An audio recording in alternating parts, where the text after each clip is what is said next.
a little bit late. We are still missing one of our panelists, so we were waiting for her, but I think we'll get started now and she can join us when she's able to get here.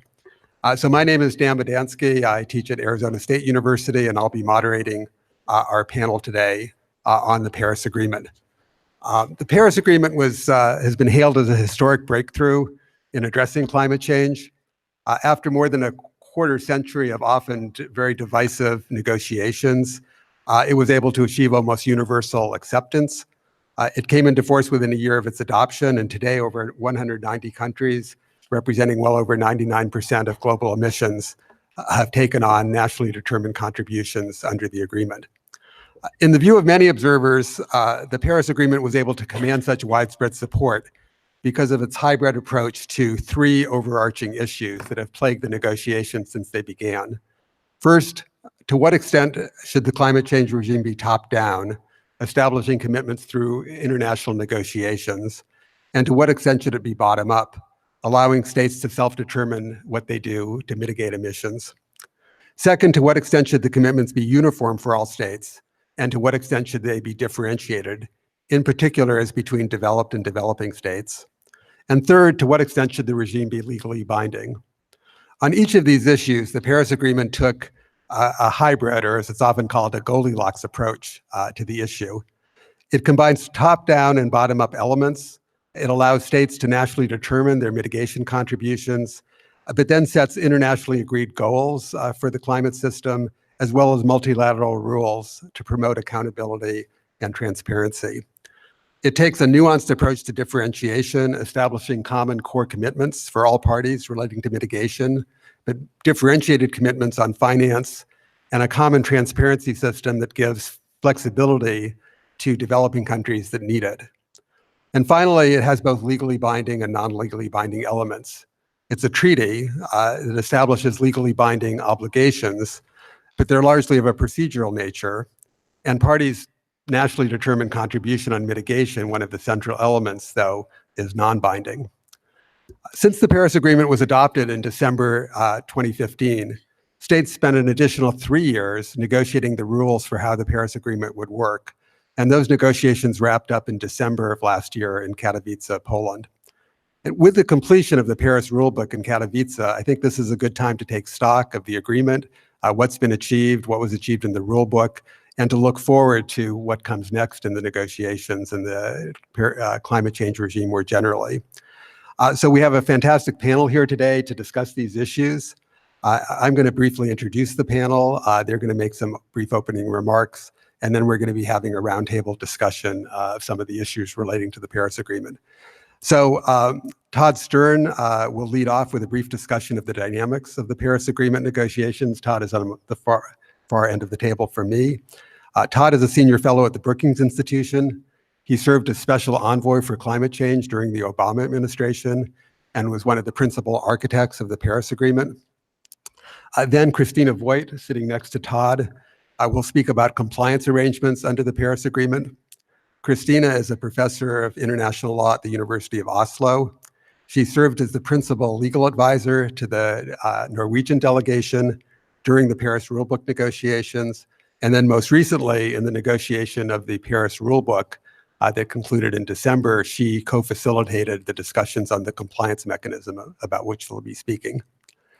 Next, Ruanna Haynes, to my left, will discuss the Paris Agreement from the perspective of small island states. Ruanna is an international lawyer with climate analytics. She served in the UN mission of Trinidad and Tobago, where she headed the Trinidad and Tobago delegation in the climate negotiations. During the Paris negotiations in particular, she was a lead negotiator for the Alliance of Small Island States in the Group of 77 in China. And then our final speaker, she arrives, is Julie Cerqueira, who will be discussing the role of non-state actors. Just in case Julie does get here, let me just briefly say something about her in the hope she does arrive. Julie is executive director of the U.S. Climate Alliance, a bipartisan coalition of governors committed to reducing greenhouse gas emissions consistent with the goals of the Paris Agreement. Julie served in the State Department during the Paris negotiations, where she worked on engagement with subnational and non-state actors. So I'm going to turn it over for brief opening remarks by each of our panelists, and then I'll be asking them some questions. So Todd, can you lead off? Hello, is this working? Yeah, great. Thank you, Dan. I am going to take just a few minutes to sort of fill out a little bit some of what Dan just did in that very good introduction, and then we'll, of course, look forward to discussion. So a couple of things just to set the stage. The Framework Convention is the original granddaddy agreement in climate change, the UN Framework Convention on Climate Change, which is also the name of the body which runs international climate activities. And that was in 1992, and it took 23 years to get this first really viable operational agreement done to kind of fill out and make operational what the Framework Convention had just sort of sketched out as an initial cut. And there's a reason why the negotiations and the efforts were so difficult and so kind of plagued over the years. You need to sort of step back and think about what's going on here. So climate change is based on based on greenhouse gas emissions. Greenhouse gas emissions, mostly CO2, comes from the running of our economies, comes from burning fossil fuels above all. And that implicates every part of countries' economies, and that makes countries, and particularly developing countries, made them very nervous. They were in the process of developing. Again, when this got going, there weren't a lot of alternatives, and so the fear was if we have to worry about dealing with climate change, we're not going to be able to grow and develop. So a lot of resistance on that front. So that's number one. Number two, you have over 190 countries. They're divided into two big blocks of developed and developing countries, and then many blocks within particularly the developing country side, and with countries lined up in all different ways. And the third thing is it operates on what is not technically, but effectively a consensus rule. So if you have to have everybody on board, if you have more than 2 or 3 countries objecting, you've got no deal. So inherently, it's very tough. Paris happened because of a new paradigm shifting approach. Dan has gone through some of that, but let me just give you a little bit more color in a couple of areas. First of all, I have always thought that the central feature that made Paris possible was the so-called nationally determined contribution. That's legalese for targets, but targets that, again, are decided upon by each individual country.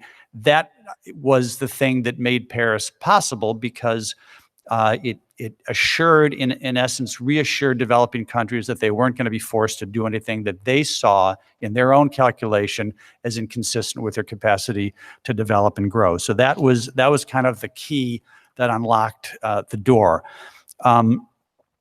There were, as Dan said, top-down elements as well, in particular on elements that have to do with accountability, with the requirement that every so often you submit a new NDC, that you follow the rules of a transparency regime and so forth.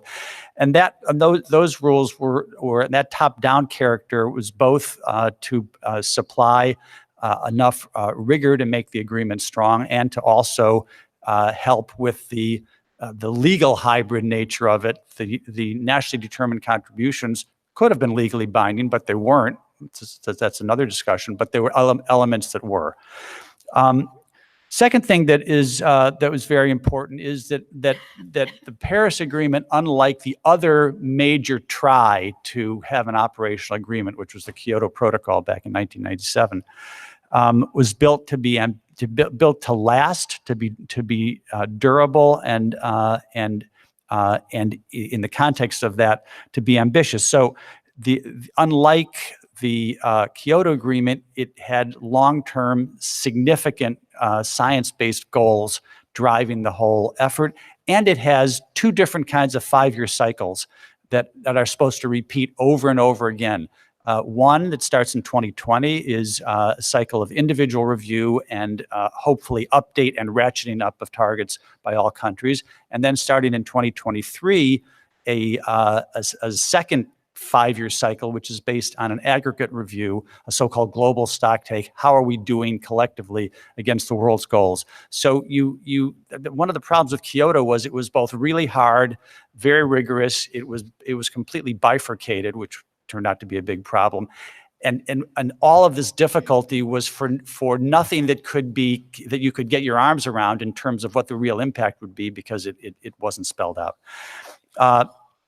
Dan mentioned differentiation, the struggle between a kind of firewall bifurcation between developed and developing countries and a more supple, softer kind of differentiation, which ended up in the Paris Agreement, was a battle that went on for many, many years. It's still not really over, but there are several different provisions. I just, in the interest of time, I won't go into all of them right now, although happy to in response to questions. But there's 3 or 4 very specific ways in which the differentiation system moderated in Paris. And then, the last element, legal form. This is an area of very fundamental importance for many developing countries, and as it turned out, quite fundamental importance for the United States as well. We had been there and done that with respect to the Kyoto Protocol, which was an agreement that, in its character, needed to go through advice and consent by the Senate. I mean, some agreements need to, and some don't, and it all depends on the words and the structure and the nature of the agreement. We didn't want to do Kyoto again.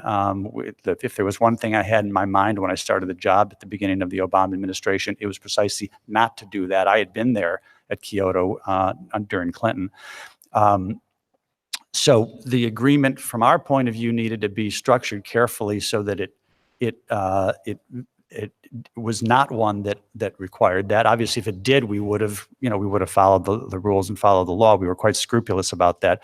But if we negotiated it the right way, in our judgment, we wouldn't need to do that, and that was what happened. But in addition, I think you had large numbers of developing countries who would have been very uncomfortable with a legally binding agreement. And I for one, was always convinced that a legally binding agreement would have been weaker, not stronger, because countries would have had more of a tendency to lowball their targets out of fear of what would happen if they failed to meet a binding target. So let me stop there and pass along. Great. Well, thank you, Todd. And I'm pleased to welcome Julie Cerqueira to our panel, who I already introduced. And let me just say, I forgot to mention at the beginning that if you are here for CLE credit, you should find one of the people in the back with a clipboard to sign in at the beginning now, and then again before you leave at the end of the session today. So next, Christina. Thank you. Thank you, Dan, and thank you to the American Society of International Law, who apparently has very high expectations to this panel. I'm very honored to be here. I was asked to say a little bit about the compliance mechanism, the compliance committee in the Paris Agreement and the rules now adopted in the rule book. But before saying something about compliance in the Paris Agreement, I think we need to be clear about what the term compliance means. I don't need to say that to lawyers, but sometimes it is necessary to remind ourselves of what compliance actually is. So in my talk, I will use it to describe the situation when a party's behavior is in conformity with its individual legally binding obligations, in this case, under the Paris Agreement. Now, in the Paris Agreement, as Todd just said, legally binding obligations that apply to parties individually are few and far in between, but they are there. It is a binding international treaty, and parties have individually legally binding obligations. And those obligations are the most central elements. They're the backbone of the agreement. So in Paris, when we negotiated the agreement, it was therefore important, at least for some parties, that compliance with those central obligations was in one way or the other captured by a compliance arrangement. This was considered necessary to ensure the effectiveness the legitimacy and perhaps also the longevity of the agreement. But not all parties were enthusiastic about this. Some feared that the inclusion of a compliance arrangement could undermine the strength of the other provisions in the agreement. Others were concerned that compliance had a connotation with punishment or sanctions or enforcement, and that went against the spirit of the agreement, and some just hated the word compliance. So in the end, and it was really decided only in the very last hours of the Paris meeting, a mechanism to promote compliance with and to facilitate the implementation of the provisions of the agreement was established in the Paris Agreement itself in Article 15, which is supposed to be facilitative, non-punitive, non-adversarial in nature to address those concerns of those that didn't really like the word compliance. And that was not a small feat. It was really difficult, and it surprised many. And in one way or the other, it still surprises many. But the rules were missing. We were not able to agree on the rules in Paris. The agreement was that the compliance mechanism consists of a committee, a standing body of 12 people, and that the composition of that committee was decided in Paris. But what was not decided was how an issue and which issue would get to the committee, what would the committee do, and how would it what would it tell the party in question. So this was now decided in Katowice last year in December, and I'll just pick three main aspects from that particular decision. Perhaps the most important feature, the most important element that was decided was the automatic initiation of procedures if a party does not comply with one of 5 specifically listed obligations. In those 5 cases, the committee will initiate consideration of issues. In addition to that, a party can always bring an issue to the committee. That was never questioned. But the automatic initiation was quite a success. Since some parties wanted, as the only way of initiation, only the self-referral by parties. And we do know from other international agreements that this is the best way to make the committee not to work at all. The second element that I would like to point out is that the committee will function as a backstop to the transparency arrangement, the transparency framework, in situations where the technical expert review teams are unable to resolve a situation of significant or persistent inconsistency of a party with the reporting requirements. And third, the committee now has a whole toolbox or toolshed of measures at its disposal. All of those measures are facilitative in nature, and some address the link to the support mechanisms under the agreement. But importantly, in cases of non-compliance with the legally binding obligations in the agreement, the committee will be able to issue a statement of fact. This is based on a compromise. Some parties wanted to see a stronger measure, like a statement of non-compliance, but this is the compromise that was then agreed to. So to sum up, the Compliance Committee is an essential part of the Paris Agreement and its rulebook. It is purpose-built. It is fine-tuned to accommodate the hybrid nature of the agreement, which Todd just alluded to. It is hoped that it is strong enough to help and to assist parties that struggle with implementation and or compliance, and to bring them back, to nudge them back in a way, back into compliance. Yet, it does not have teeth. No, it cannot punish, but it can growl, which may already be enough to exert a certain non-compliance chill. Thank you. Thank you, Christina. Ruana. Thank you, Dan, and good afternoon. It's definitely a pleasure to be here today. And I'd like to also thank ASIL for inviting me to present to you this afternoon. So I've been asked to speak briefly on the important structural elements of the Paris Agreement from the perspective of small island developing states. So first of all, who are SIDS in the context of the Paris Agreement? SIDS are quite an important constituency in the context of the negotiations that take place in the United Nations Framework Convention on Climate Change. They're often referred to as the conscience of the convention. So it's a group of about 42 independent and non-independent, low-lying and small island developing states who, even though they may not be the most economically powerful or they may not have the most geopolitical influence, do have some, I should say, claim to fame in the climate change context as some of the most vulnerable countries to climate change. So just to set that context for you this afternoon.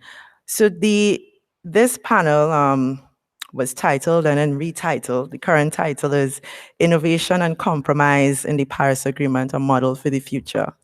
I want to make a brief comment on the use of this current title. So I guess from my perspective, we can speak to innovation as the structure in relation to the structure and processes that are geared toward improvement over time. Within negotiations under the Paris Agreement and in the Convention, we commonly call this as the possibility of ratcheting up. So the possibility of ratcheting up the ambition surrounding some of the soft and harder obligations that exist under the Paris Agreement. So yes, I would agree that this could be seen as an innovation. In the context of compromise, I think we could understand this looking at the structure in relation to the trade-offs that have taken place in some of the obligations as it relates to their scope, clarity, levels of bindingness, all for the purpose of universal participation. And I think both Dan and Todd touched on this when they spoke about the hybrid approach, the top-down elements versus the bottom-up elements in the Paris Agreement, the fact that mitigation commitments, for want of a better word, are not strictly speaking legally binding, or at least in the obligation. There is no obligation under the Paris Agreement to actually fulfill those targets that have been set. And so with that outline, I want to highlight about 3 key aspects of the structure that are particularly important from the perspective of a small island developing state. First of all, the issue of legal bindingness. When we were going into negotiations on what would be the nature of this new agreement that would, I guess, replace the Kyoto Protocol as a new global arrangement for moving forward and taking action on climate change. From a SIDS perspective, legal bindingness was key. The reason why, among others, would be that it was felt that this would ensure long-term action, providing certainty to the private sector. And for example, we have, the stellar collapse of the carbon markets that took place in that period when there was a lot of uncertainty about what was happening in the Kyoto Protocol context. So legal bindingness was key. It was a very difficult issue to negotiate because at the same time you had states arguing that, legal bindingness really puts us in a situation where we don't have the level of dynamism, the level of flexibility that we feel we need to have moving forward in global cooperation on climate change. And so when we were working out in 2011 what would be the mandate for this further work, we had a very interesting phrase for lawyers to try to understand. I think it went something along the lines of to agree a protocol, another legal instrument or agreement with legal force by 2015 to come into effect by 2020. So I'm sure a lot of you would enjoy trying to understand exactly what that phrase is supposed to mean in a legal setting, but just to illustrate to you the tension that existed there. The second issue I'd want to highlight would be the issue of certainty in legal commitments. So from a SIDS perspective, it was really critical that we should have clarity in legal commitments, particularly around mitigation. Instead, I think what we have is a mixed bag. We have an ambitious aspirational goal to limit the average increase in global temperatures to 1.5 degrees Celsius by the end of the century.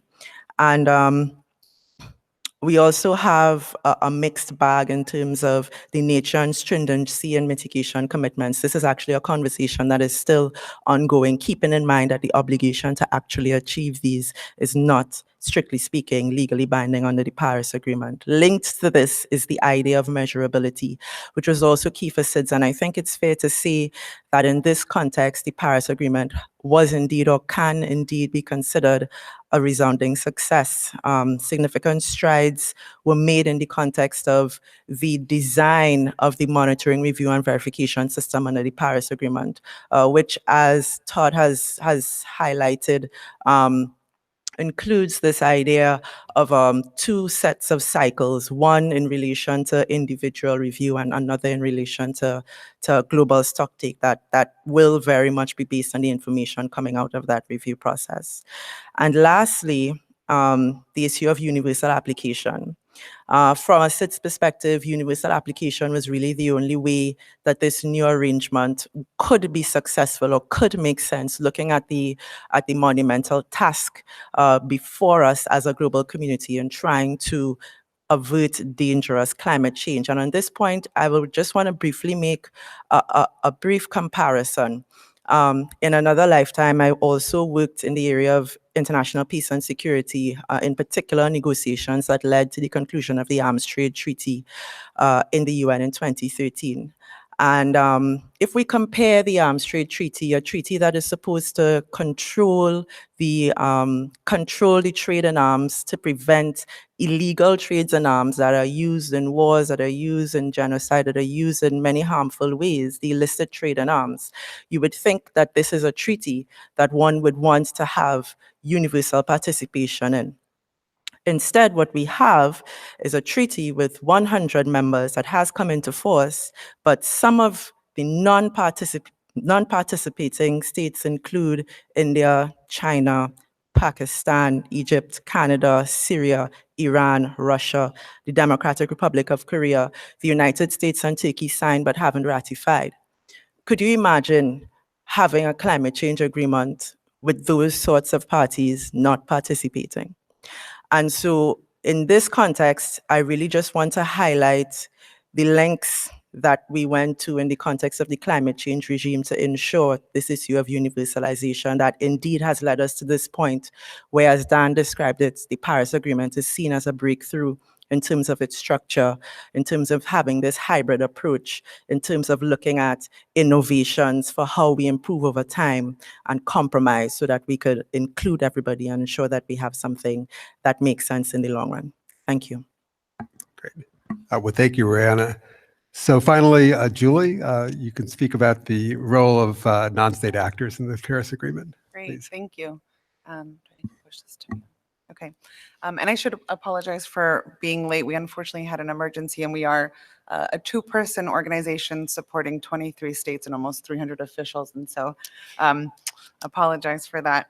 So I currently support the U.S. Climate Alliance, which is a bipartisan coalition of 23 governors that have committed to uphold the Paris Agreement.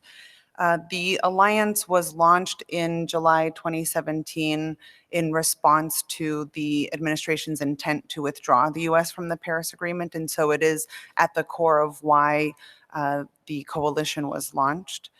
It has grown, and I think that we flagged not only that we have Republican governors, but that we have Democratic governors and largely Republican states who are working together because they recognize the importance of climate change to their constituencies and the need for them to lead and to act to protect those communities.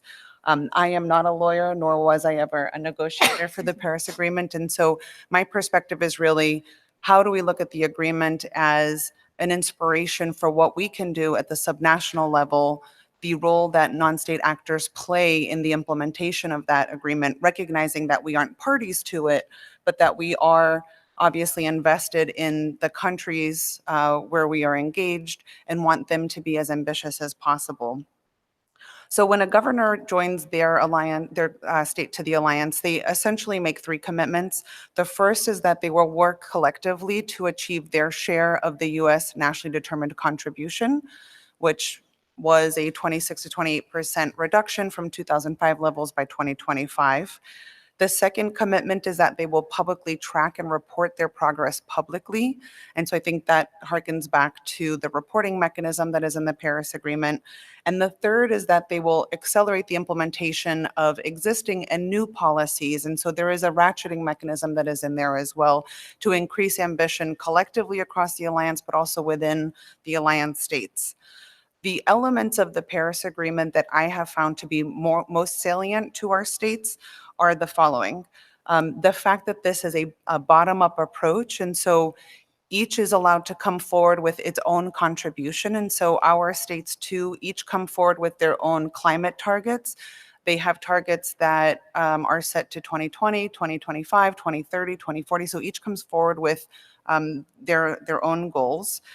In addition to that, they work together to accelerate that implementation, as I had mentioned. And so I think one of the benefits of the Paris Agreement is it not only allowed nations to come forward with their own targets, but it also created a space for them to work together to provide assistance to those who needed it.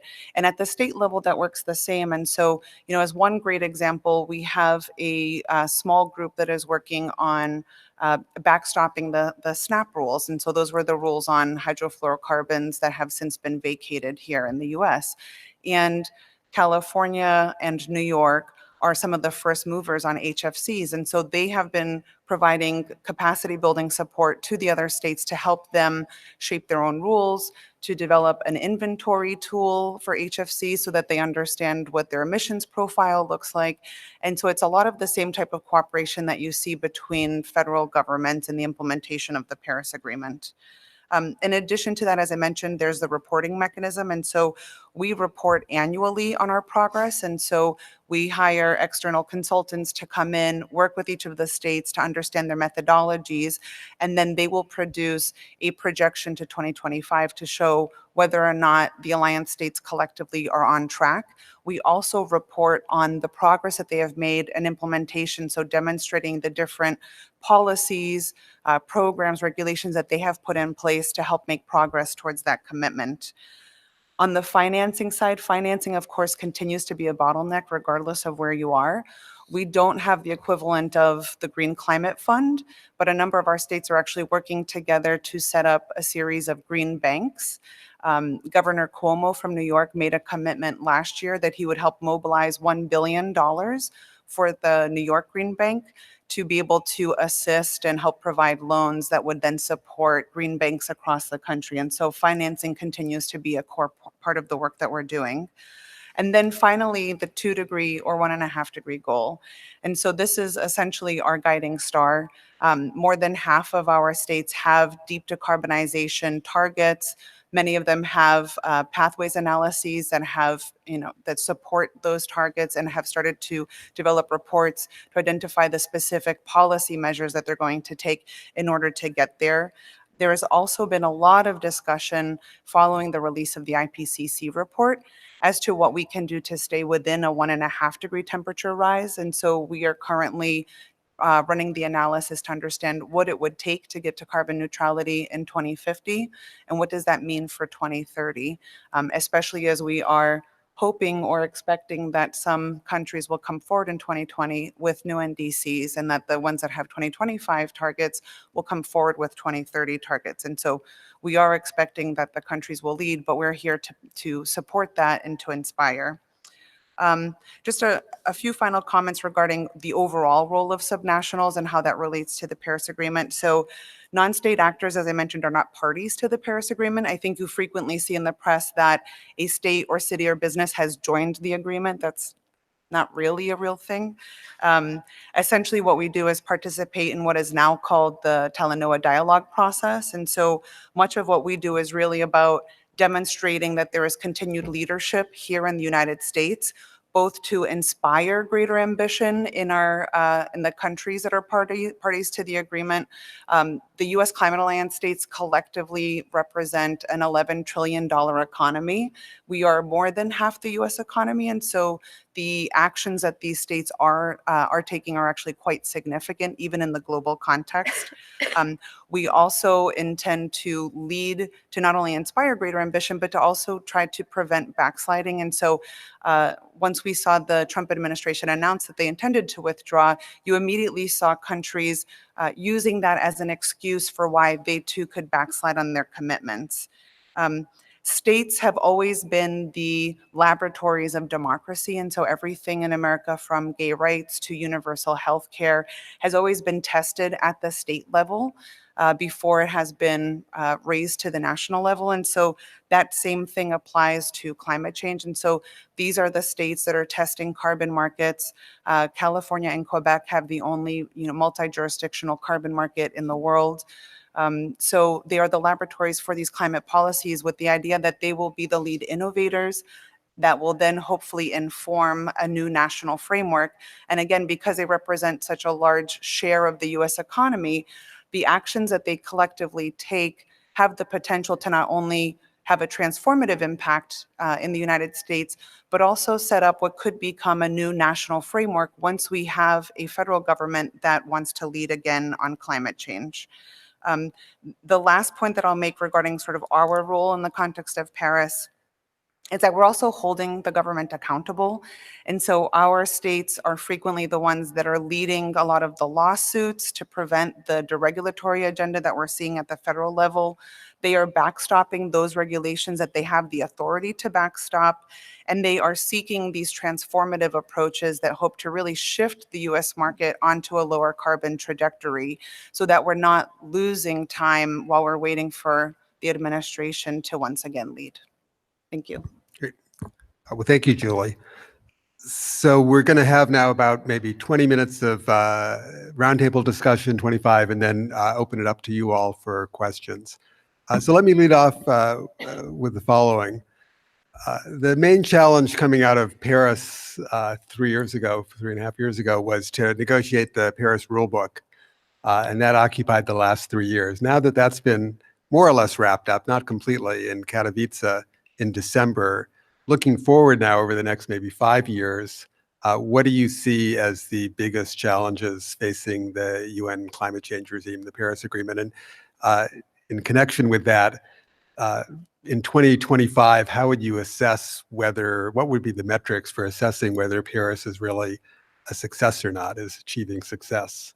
So how do we measure success as of, let's say, 2025 in the medium term, and what are the big challenges to get there? So maybe Todd, could you start off on that? Sure.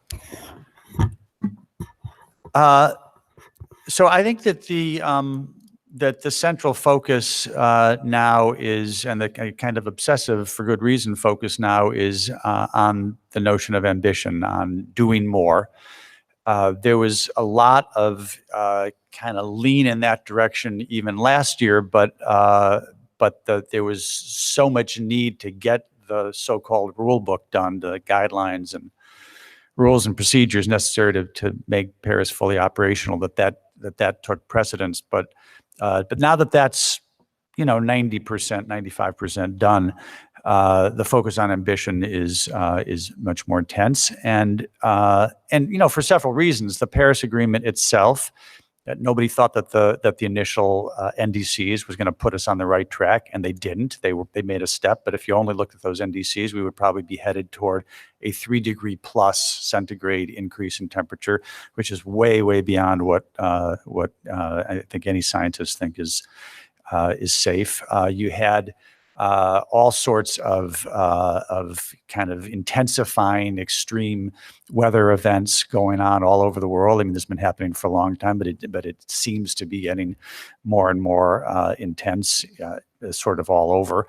And then you had this big IPCC report on the so-called 1.5 degree report, which was fairly scary to a lot of people. So that just kind of cranked up the concern about ambition. I think that's going to be the biggest focus. By 2025, in that connection, I guess I would focus on a few elements for what we would like to see. Paris calls for countries to do so-called mid-century strategies, say to 2050. that's quite important. That's not a target to 2050, but that's a kind of indicative hope of where countries mean to be, quantified hopefully. So it's 70%, it's 80%, it's 90% below some baseline like 1990 or 2005 in the case of the U.S. And that's supposed to be the thing that will guide policy, so countries can be planning out what they need to do. Because fundamentally, this is all about the transformation of the global economy and each country's economy from high to low carbon to clean energy. So the mid-century strategy is important. In 2025, there will be another point where there'll be a round of new nationally determined contributions getting put forward by probably most countries. So we would want to see NDCs that are more in keeping with where we need to be. The Paris goal, just to remind us all, is well below 2 degrees.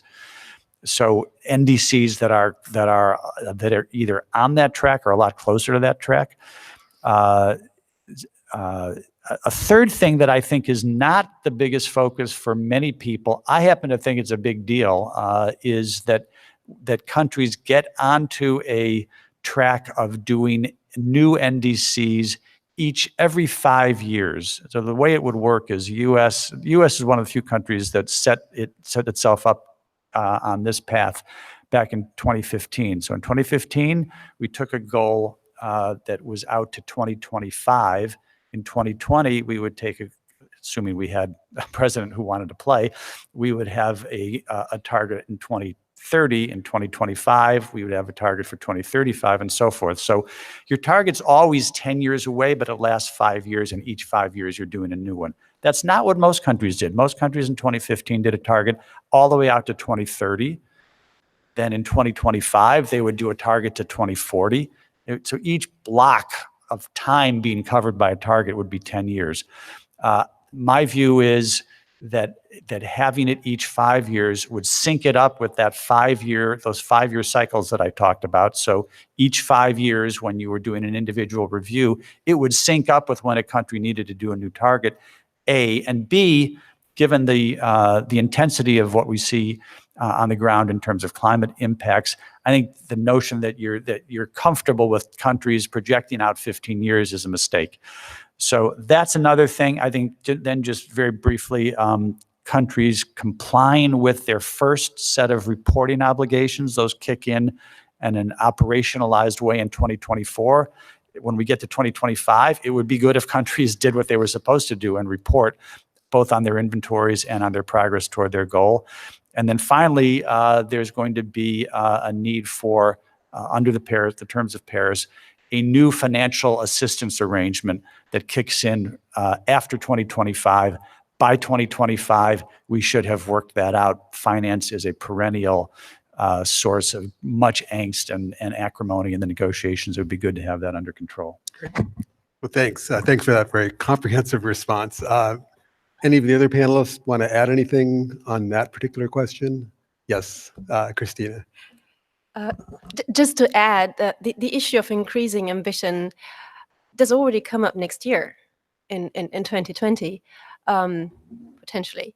The accompanying decision to the Paris Agreement says that those parties with a 5-year time frame in the NDC are requested to communicate a new NDC in 2020, and those with a 10-year time frame, like the US, are requested to communicate or update the NDC by 2020. So although this is not legally binding, but the expectation is there, something already happens next year by 2020.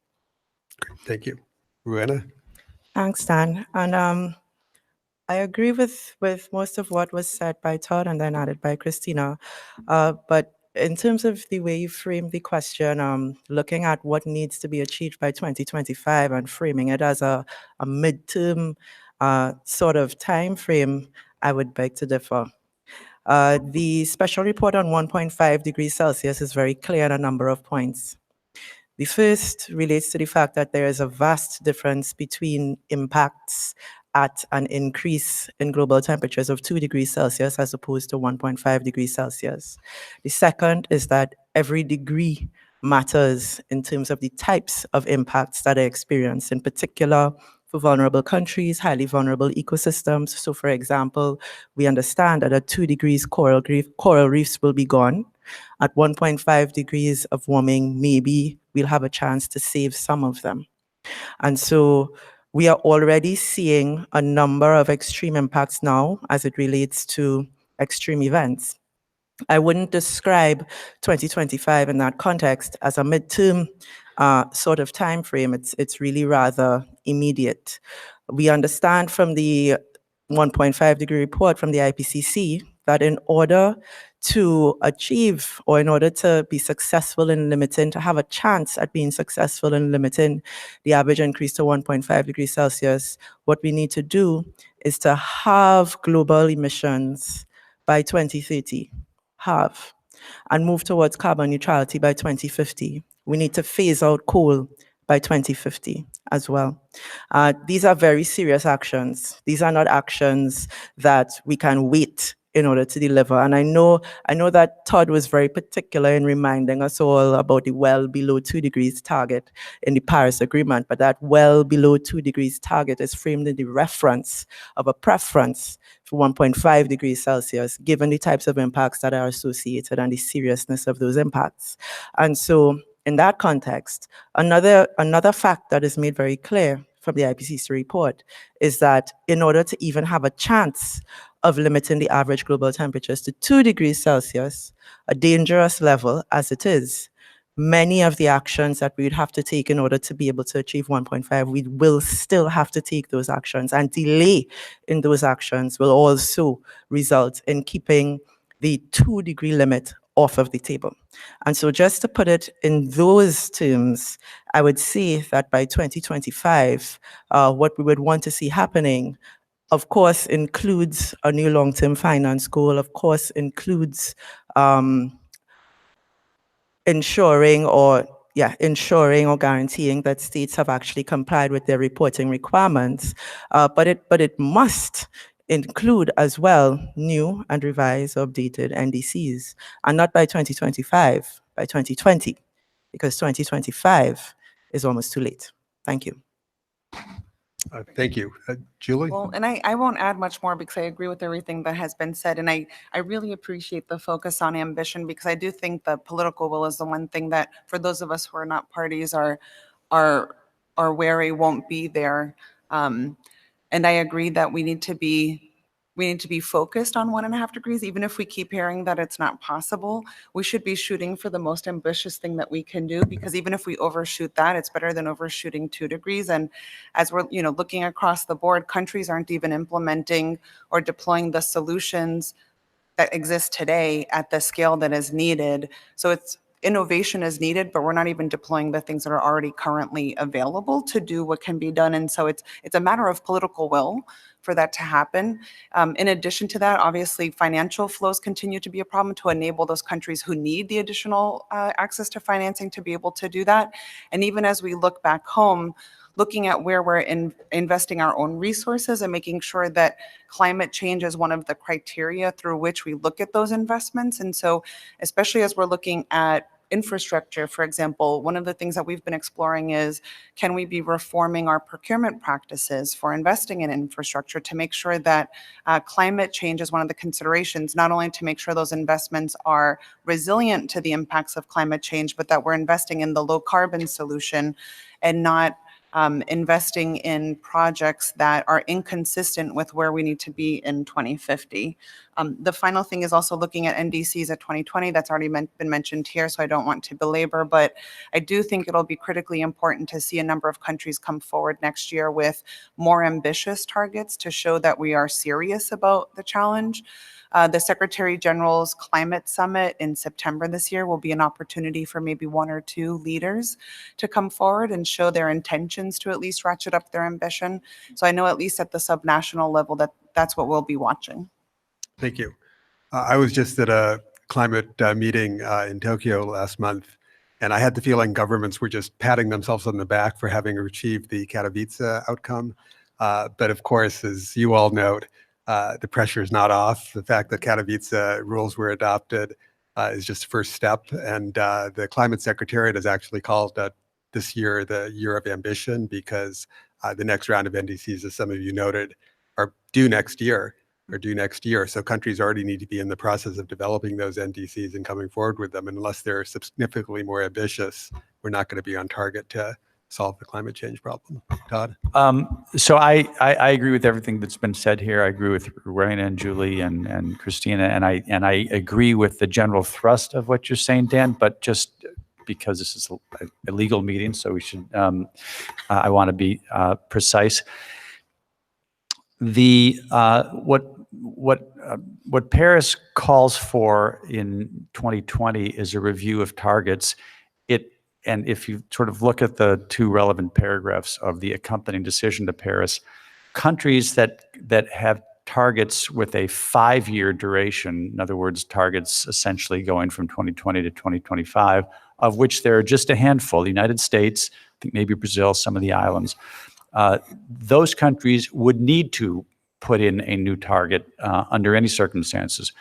Countries that have targets that were originally put in to last until 2030 are encouraged to, first of all, they need to at least restate them.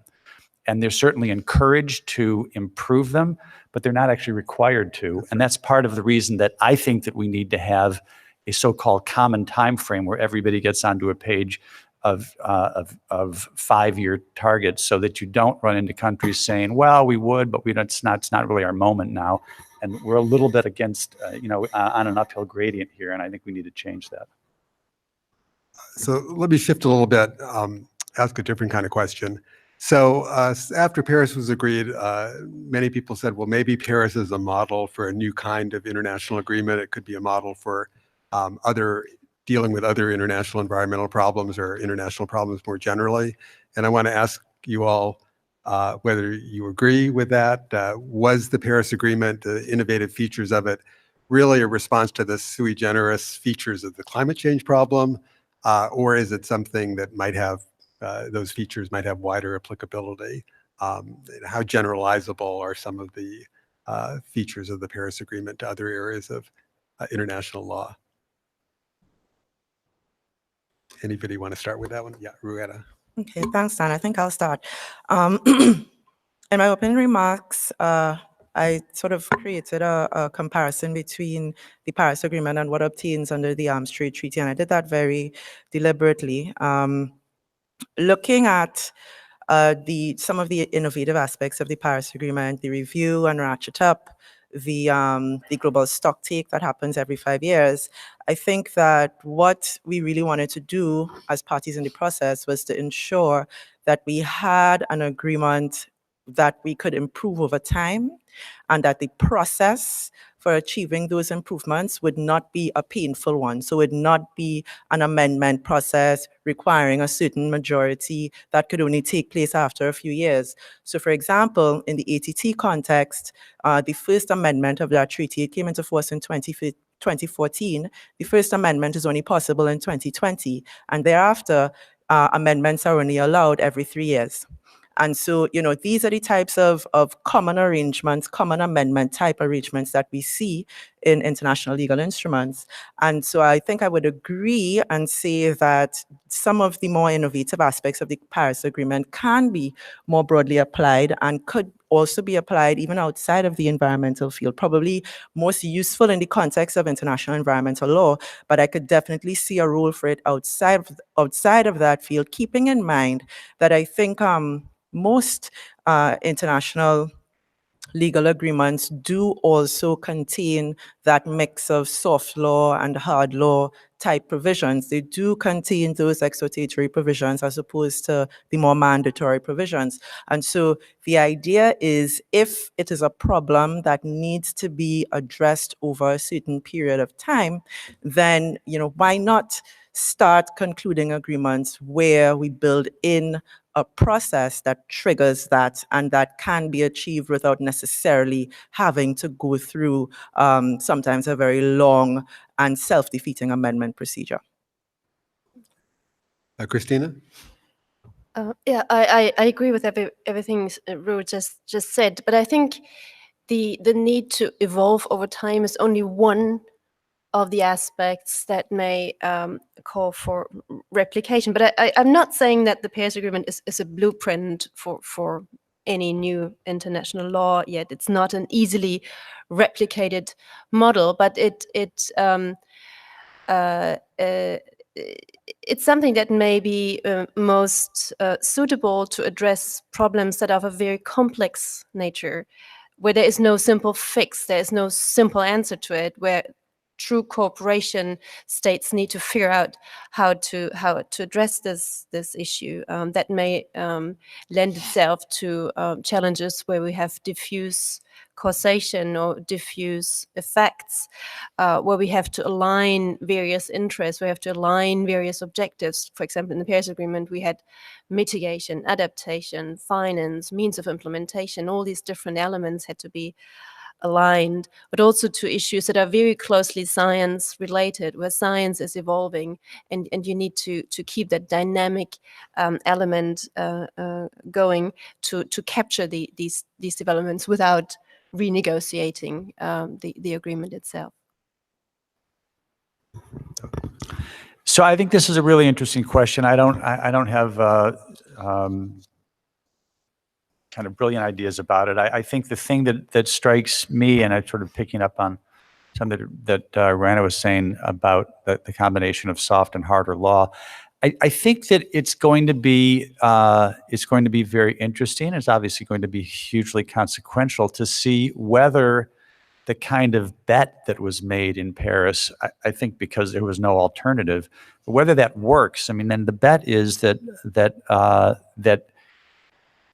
in the absence of harder law, which kind of wasn't available in the sense of having the targets be legally binding, will there be enough force in the context of rising norms and expectations around the world, among countries, among publics, et cetera, to drive ambition in the direction that it needs to go? And I think if that works, I could imagine Paris in other areas that are in some general way, maybe mostly in the world of resources and environmental issues, where you need countries to take concrete action to limit a problem. Perhaps then Paris would become more of a model if it shows itself to be something that's effective.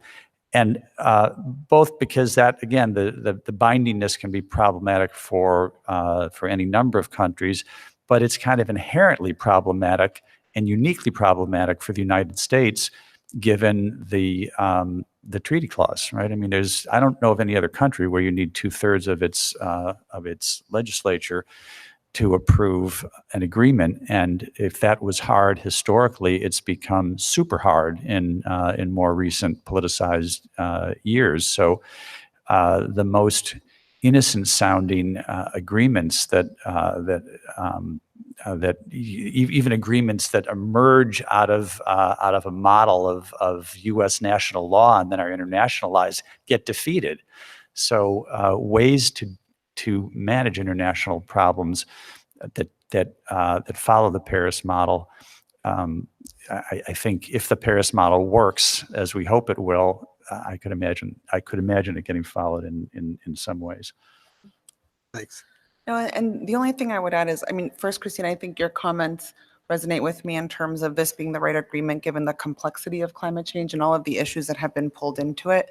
And of course, in looking at agreements or international treaties, sort of the scope of the issue helps to define what the right model is. And so if you look at the Montreal Protocol, for example, probably the most effective environmental agreement out there in terms of reducing ozone depleting substances. So certainly elements to pull from, depending on the issue.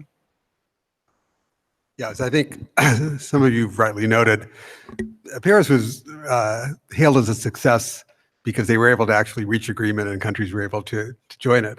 Whether it's a success in actually addressing climate change is an open question. And so before everybody starts replicating it on the theory that it was a success because countries agreed. We maybe should wait and see whether it was a success actually in this relatively unproven mechanism that peer pressure between countries and public pressure will actually cause countries to ratchet up their effort over time. Julie, let me ask you a more specific question. So during the negotiation of the Paris Agreement, there were some academic groups, I think particularly based at Yale, who were proposing that the Paris Agreement be actually open to joining by non-state actors, that corporations, NGOs, many of whom are taking action, have pledges, could actually join the Paris Agreement. That would have been quite a very innovative feature of the Paris Agreement, to open it up to non-state actors. And I'm just wondering, going forward, from where you sit, would that have been a plus? Should that be something that states consider in the future in developing the Paris Agreement, or is the current approach where non-state action is encouraged but still quite separate from the legal framework of the agreement, whether that structure should be kept intact?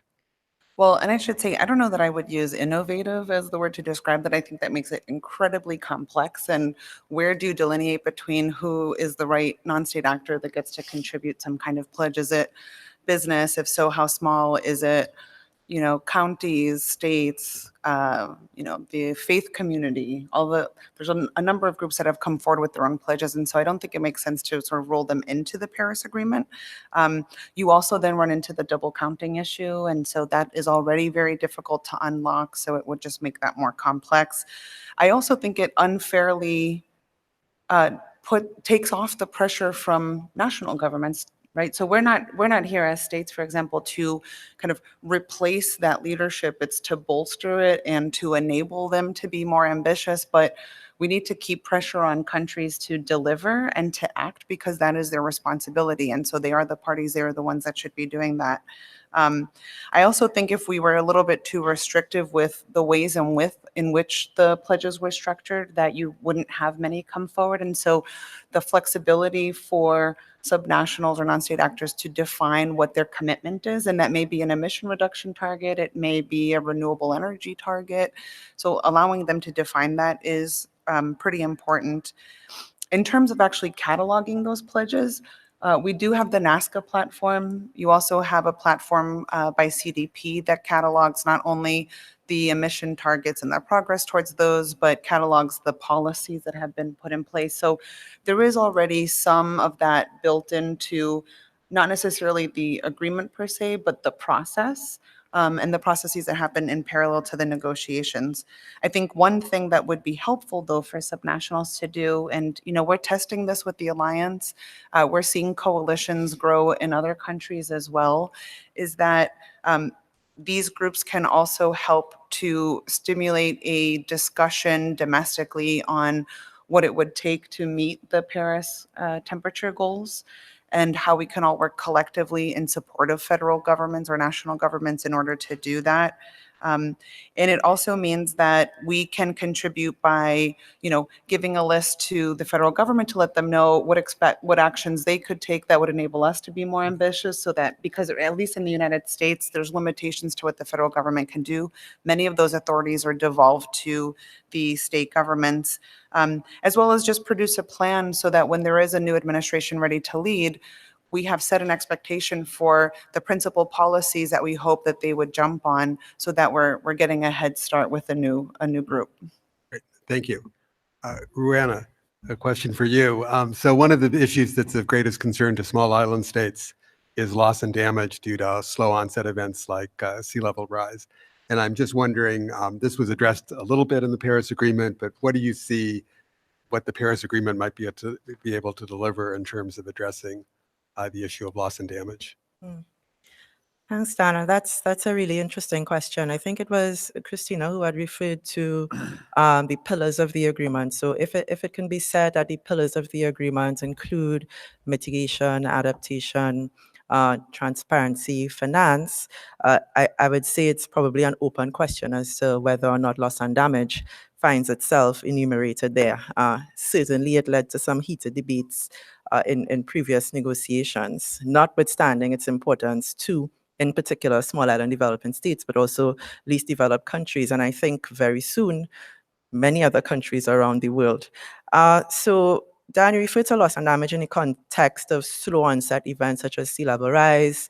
I would want to add to that, we understand that there can be also non-economic losses coming out of the impacts of climate change. There's loss of life, there's loss of cultural heritage. There are a number of interesting and tricky legal issues also involved in loss and damage. When you look at sea level rise, you think about automatically, in some instances, loss of exclusive economic zones. What does this mean for island countries who lose their landmass and their exclusive economic zone, or whether it's to be redefined, or how it is to be understood moving forward, implications for other agreements such as UNCLOS, etc. And so I think this is one of the tricky things with loss and damage. As an international community, we have not as yet been able to come up with a fully inclusive and satisfactory and agreed definition for what it is. We understand that there are many elements to it. We understand that there are many organizations that are dealing with different aspects of it.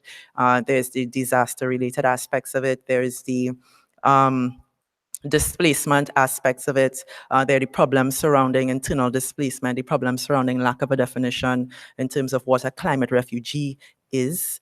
And there's several issues that touch on loss and damage, which is one of the reasons why there had been such strong opposition to including it in the context of the UNFCCC, the United Nations Framework Convention system and the Paris Agreement, based on the idea that it's being dealt with somehow somewhere else.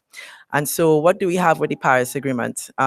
I think you're right in terms of how you classify it as dealing with it a little bit.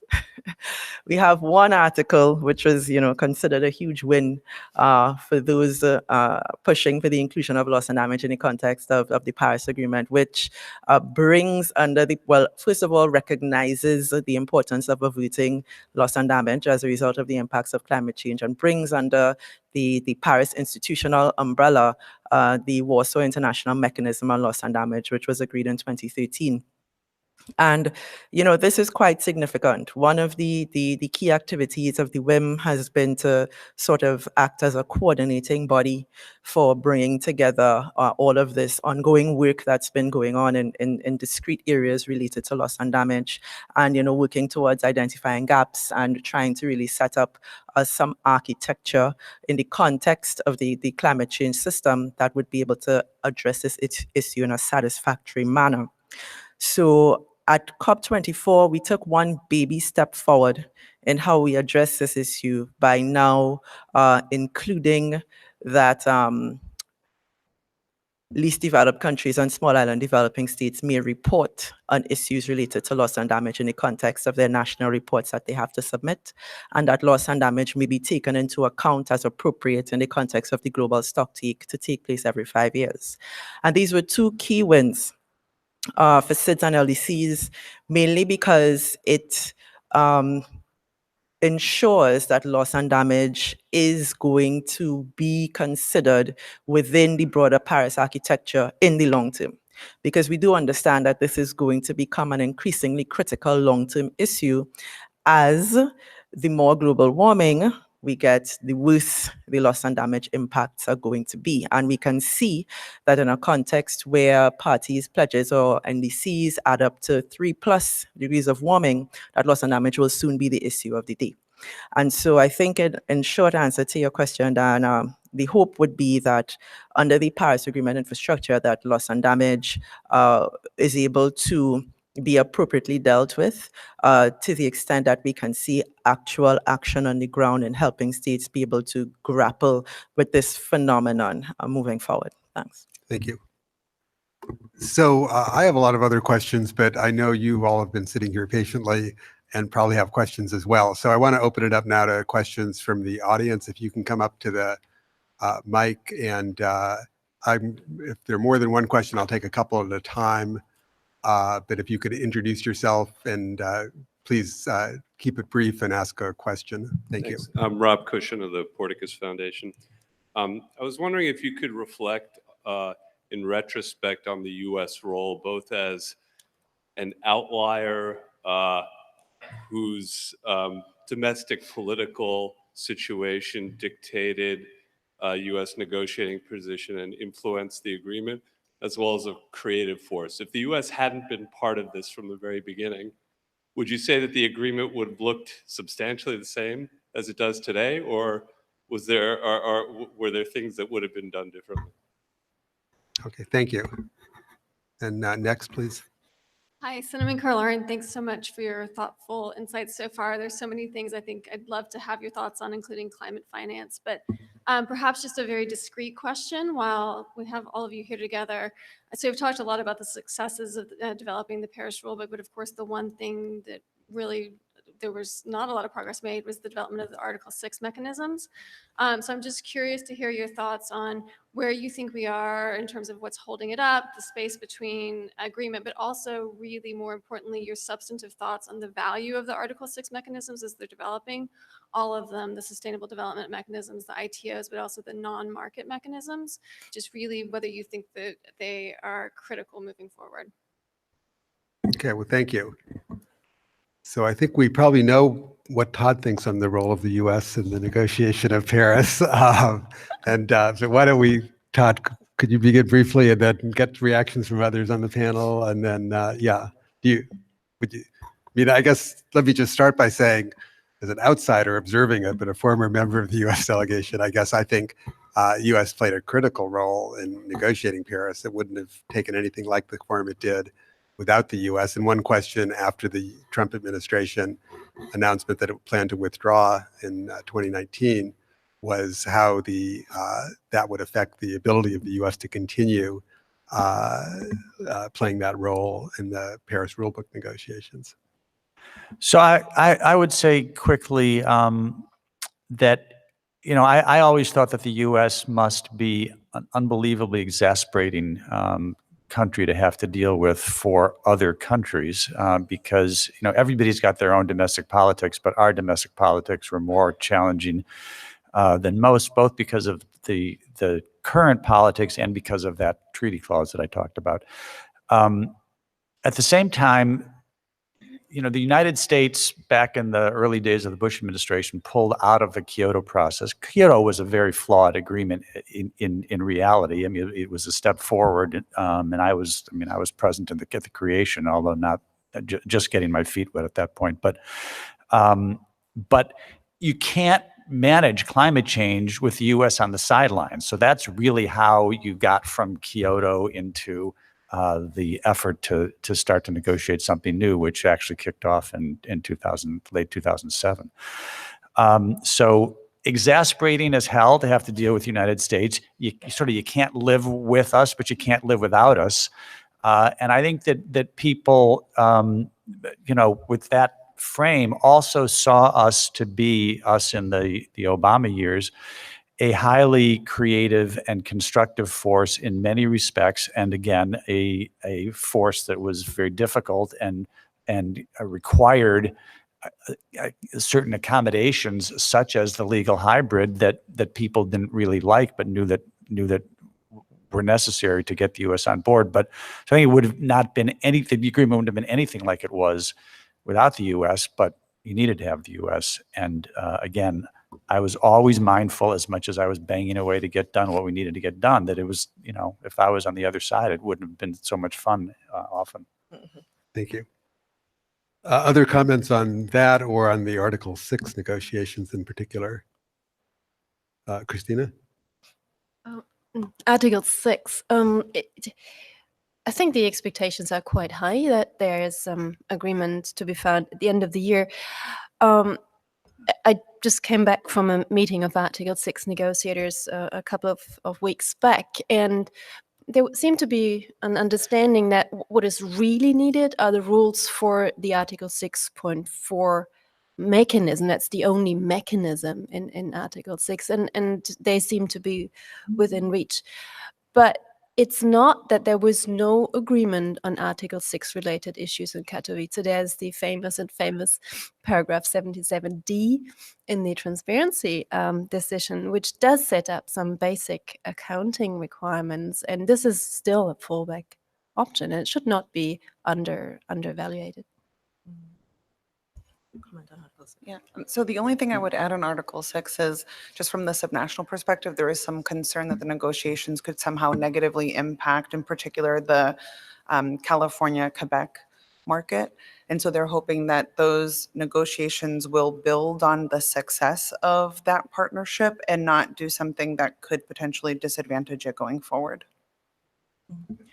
Just briefly on Article 6, and I guess at the risk of sounding radical, I think there's a fundamental problem in the Article 6 negotiations, and that is that there really is no agreement on what the nature of those mechanisms should truly be, what they should indeed accomplish.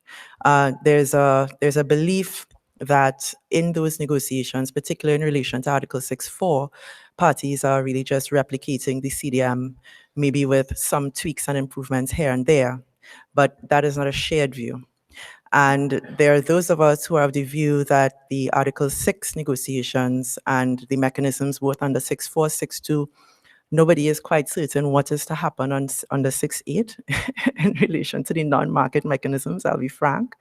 But at least as it relates to 6.2 and 6.4, we understand these as really key for supporting greater ambition, and not just as creating another incentive to pollute and as another offsetting mechanism. It must indeed go beyond offsetting, because every little bit of ambition counts. John? Thank you very much for this panel. My name is John Knox. I'm at Wake Forest. My question has to do with the Urgenda case. As I'm sure all of you know, a few months ago, a Dutch Intermediate Court of Appeals held that the Dutch government wasn't doing enough to meet its requirements with respect to climate change. Legally, the case was based essentially on the court's reading of the European Convention on Human Rights. But in many ways, the decision was based on the Paris Agreement, in the sense that it used the Dutch government's own commitments as kind of the factual predicate for its decision. In other words, it said, look, if the Dutch government says this is where it needs to be by 2025 and 2030, it needs to do more now, specifically by 2020, to meet those targets. And so my question for you is, how, I mean, this was, of course, hailed by many climate advocates as a wonderful decision, but I hailed it myself, so I'm not criticizing them, but my question for you is, how do you think this and future cases that are likely to be brought in Urgenda's wake, how do you think they'll affect government's ability and willingness to make those kinds of bottom-up, non-binding commitments? That is, if the implication is, once you go on record like this, there's a possibility that your own domestic courts may find other legal grounds to hold you to these targets. Do you think that will have an effect on courts' willingness to revise and strengthen their targets, or do you think it will not have any effect one way or the other? Thank you. Alan Boyle, I thought it was an excellent panel, and I compliment all of you. I certainly listened with great interest to what everyone had to say. And I wouldn't disagree with any of it, except to this extent, and I think I'm really going to follow on from what John's just said. Clearly, we need to stop consuming fossil fuels at the same level we have been consuming them. There are various other things we need to do, but that's an obvious agenda. Yet, Chinese are opening more coal mines, the Germans are opening more coal mines, Australians are opening more coal mines, even the British have opened a new coal mine. Now, we've only got two, but even so. I also notice, I do a lot of work for governments on aspects of law of the sea. Much of this is driven by a desire to extract oil from their continental shelf. And I sit there scratching my head thinking, what do these governments think they're going to do with this oil? Because if we burn it all, we've had it. So my question for you, and I think the key question about Paris has got nothing to do with its form, that reflects the particular circumstances. The only interesting question about Paris is whether it will work. That's the only interesting question by any international environmental agreement. And my question for you is, what happens if in, say, 5 years' time, 10 years' time, it becomes obvious that it's not working, that we're drilling more coal, that we're digging more coal, that we're burning more oil? That's what worries me. I don't see in the real world the optimistic picture that you've been painting. I see a rather more pessimistic picture. I see governments that are willing to enter into commitments, but not then delivering on them. Some of them are pretty egregious. I mean, the Australians' public position and their policies are outrageous for a party to this agreement. So my question, what's going to happen when it becomes obvious that it's not working? All right, well, thank you. So those were two very easy questions, of course. We have only about 5 minutes left. So if you could, in answering those questions, I know they're very difficult, but keep it very brief so we can stay on time. Does anybody want to kick off on that, Christina? Yeah, I would like to respond to John's question about the agenda case. Now, the agenda case in the first instance by the Hague District Court was decided before the Paris Agreement was adopted. And it was based on that duty of care, where the court said that it was not economically disproportionately burdensome for the government of the Netherlands to increase its level of ambition. It was a strange kind of legal argumentation. And then the Paris Agreement came. And I had a conversation with Roger Cox, the attorney, and he said, oh, if we only had the Paris Agreement at the time we sued, because it would have helped us to give more flesh to the idea of duty of care. It just wasn't there at the time, but it was then used and included in the next instance. I mean, the appeal court based its judgment on a different basis, the human rights, European Convention on Human Rights. But the Paris Agreement was prominent in that case as giving meaning to some of the constitutional and domestic provisions. And it does have that idea of duty of care in itself in Article 4.3, where it says nationally determined contribution will reflect each party's highest possible ambition, and it will progress from there, and all in light of the object and purpose of the agreement. So I think these elements can be used in further cases. Any other very quick responses to either of the two questions, Todd? Yeah, I'll leave the agenda case alone and comment on the second question. Look, it's the exact right question. I think that if it turns out after X number of years, and I know it's not 20, I'm not sure how many years it is, that the countries really are not acting in a way that's at all consistent, and there's not a kind of internal pressure and mechanism within the Paris Agreement itself that brings countries together, that brings where leaders of major countries come together to make that system work. And my guess is there would be an effort to try to do that before bailing out. But really, if you got to a point where you said this multilateral approach just is not working, then I think we would probably find ourselves in different kinds of emergency conditions, where you might see the leaders of the big countries getting together to see what measures might be taken. I think you could conceivably get, in fact, I expect we're gonna get to this point before the sort of dire scenario that was part of the question, to the point where things like geoengineering are being looked at much more closely. I think those are inherently dangerous ideas, but they might be necessary ideas if they can be managed.